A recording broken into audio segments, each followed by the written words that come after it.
السلام علیکم۔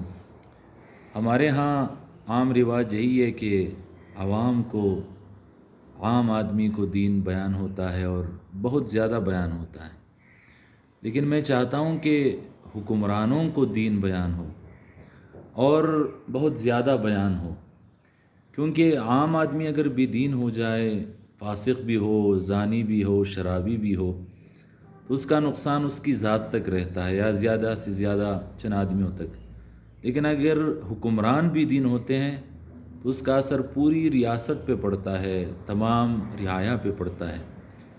اور یہ بات بھی سمجھ لینی چاہیے کہ حکمران کی دینداری اس سے نہیں دے گئی جاتی کہ حکمران نوافل بڑے پڑھتا ہے، عمرے پہ جاتا ہے، بار بار حج کرتا ہے، روزے رکھتا ہے، ذکر بہت زیادہ کرتا ہے۔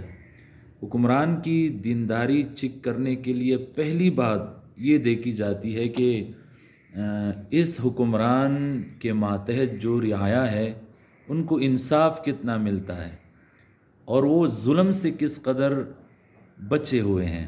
یہ ہے کسوٹی کسی حکمران کے حکمرانی کو پرکھنے کا۔ اگر اس کے رعایا میں کسی پر ظلم ہوتا ہے تو وہ اللہ کے دربار میں بہترین حکمران نہیں ہے۔ اور پھر رعایا کے اندر ظلم کا نہ ہونا اور انصاف ملنا، یہ بھی دو طرح ہے۔ رعایا میں ایک وہ لوگ ہوتے ہیں جو طاقتور ہوتے ہیں، امیر ہوتے ہیں، اور ایک وہ لوگ ہوتے ہیں جو کمزور ہوتے ہیں، غریب ہوتے ہیں۔ تو طاقتور کو اور امیر کو اپنی دولت کے بلبوتے پر یا طاقت کی وجہ سے تو انصاف مل جاتا ہے، لیکن حکمرانوں کی حکمرانی دیکھی جاتی ہے اس کسوٹی پر کہ اس ریاست میں جو کمزور ہے، غریب ہے، ان کے ساتھ انصاف کتنا ہوتا ہے، کمزوروں کے ساتھ کتنا اچھا سلوک کیا جاتا ہے۔ اس سے دیکھا جاتا ہے کہ حکمران ٹھیک ہے، غلط ہے۔ اب آپ دیکھیں کہ قرآن مجید میں ایک بہت بڑے حکمران کا واقعہ بیان ہوا ہے جو پوری دنیا کا حکمران تھا، اور اس کی حکمرانی میں پرندے بھی تھے، اس کی حکمرانی میں جن بھی تھے، اس کی حکمرانی میں انسان بھی تھے۔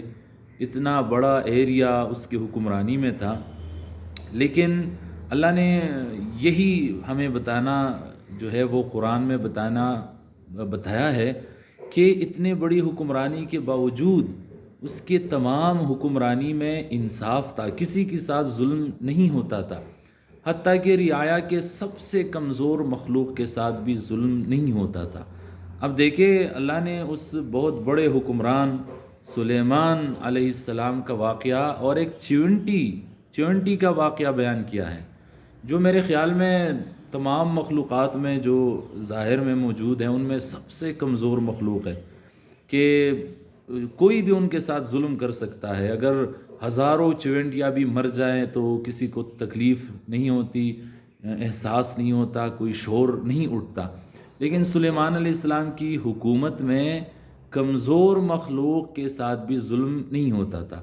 یہ واقعہ اللہ نے ہمیں سورۃ النمل جو چیپٹر ہے اس میں یہ واقعہ اللہ نے ہمیں سنایا ہے، اور اللہ نے فرمایا ہے کہ ایک سفر میں جب وہ اپنے لشکر کے ساتھ کسی جگہ پہ اتر رہے تھے تو وہ چیونٹیوں کی وادی تھی، وہاں پہ کثیر تعداد میں چیونٹیاں تھیں، تو لشکر ہزاروں لاکھوں کی تعداد میں ہو سکتا ہے، ہزاروں کی تعداد میں ہو سکتا ہے۔ جب وہ اتر رہے تھے تو ایک نملہ جو ایک چیونٹی ہے اس نے دیکھا کہ بھئی سلیمان علیہ السلام جو حکمران وقت ہے ان کا لشکر آ رہا ہے، تو انہوں نے ایک آواز لگائی اپنے ساتھیوں کو کہ ادخلوا مساکنکم، جلدی جلدی بھئی داخل ہو جاؤ اپنے گھروں میں، اس لیے کہ لشکر آ رہا ہے سلیمان علیہ السلام کا، اور اس کا لشکر ہے، سلیمان علیہ السلام ہے، تو کہیں وہ تمہیں کچل نہ ڈالے۔ تو یہ واقعہ جب اللہ نے ذکر کیا ہے تو چیونٹی نے ایک لفظ بولا تھا اس وقت جو اللہ نے ذکر کیا ہے کہ وَهُمْ لَا يُشْعَرُونَ، کہ یہ سلیمان علیہ السلام اور اس کے لشکر تمہیں کچل ڈالیں گے بے خبری کے اندر، انہیں پتہ بھی نہیں چلے گا، کیونکہ چیونٹیوں کا پتہ نہیں چلتا کہ کسی نمازی کے گھٹنے کے نیچے آ رہی ہے یا کسی کے چلنے والے کے پیر کے نیچے آ رہی ہے، ان کی چیخ بھی سنائی نہیں دیتی۔ تو چیونٹی نے اس بات پہ زور دیا کہ ان کو خبر بھی نہیں ہوگی اور تمہیں کچل دیں گے، کہتے ہیں یہ آواز سلیمان علیہ السلام نے سنی، وہ سمجھتے تھے ان کی آواز کو، ان کی بولی کو سمجھتے تھے. تو اللہ نے ایک عجیب لفظ ادھر ذکر فرمایا ہے، فتبسم ضاحکا من قولہا، کہ حضرت سلیمان علیہ السلام چیونٹی کی اس بات سے مسکرا کر ہنس پڑے. تو علماء نے ادھر تفسیری نکتے لکھے ہیں کہ یہ سلیمان علیہ السلام چیونٹی کی یہ بات سن کر خوش کیوں ہوئے، اور اتنے خوش ہوئے کہ مسکرا بھی دیے اور پھر ہنس بھی دیے. تو علماء نے ایک عجیب نکتہ لکھا ہے کہ وہ خوش اس لیے ہوئے کہ چیونٹی ان کی ریاست کی ایک کمزور مخلوق ہے.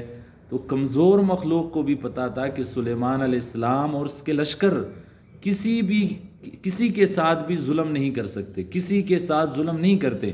ہاں اگر ان کے لشکر کے نیچے چیونٹیاں کچلی جاتی ہیں تو صرف بے خبری کی حالت میں ہو سکتا ہے، اور کسی حالت میں رعایا کے ساتھ ظلم نہیں کر سکتے. وہ اس پہ وہ خوش ہوئے، اور یہاں ان کی دعائیں ہیں کہ اس وقت انہوں نے شکر کی دعائیں پڑھیں، شکر کے کلمات پڑھے.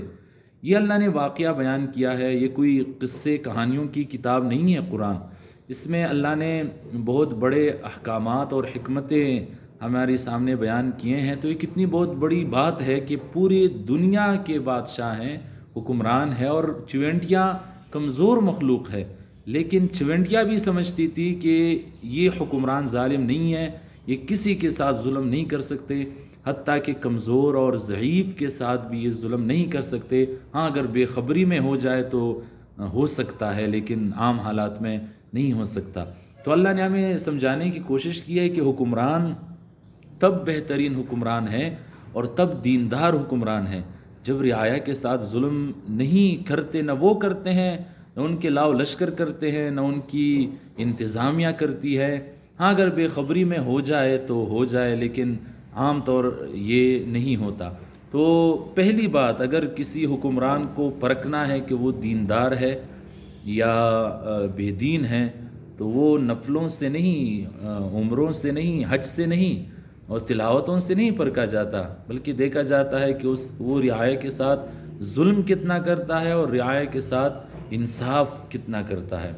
عام آدمی کے اوپر بھی فرض ہے کہ وہ ظلم نہ کرے، لیکن رعایا کے اوپر فرض عین ہے کہ حکمران کے اوپر فرض عین ہے کہ اپنی رعایا کے ساتھ ظلم نہ کرے، اور خصوصاً طاقتور اور دولت مندوں کے ساتھ نہیں. جو کمزور ہے، بے بس ہے، جن کا پرسان حال کوئی نہیں ہے، حکومت کی نظریں ان پہ لگی ہو کہ کئی حکومت ان کے ساتھ کسی طرح کا بھی ظلم نہ کرے. یہ پہلی بات ہے حکمرانوں کی دینداری میں. اللہ ہمارے حکمرانوں کو سمجھائیں، ان کو یہ دین بتانے کی بڑی ضرورت ہے. اور بھی حکمرانوں کی دینداری کی باتیں ہیں، وہ اگلی ویڈیو میں آپ کے ساتھ شیئر کرتا ہوں. السلام علیکم ورحمۃ اللہ وبرکاتہ.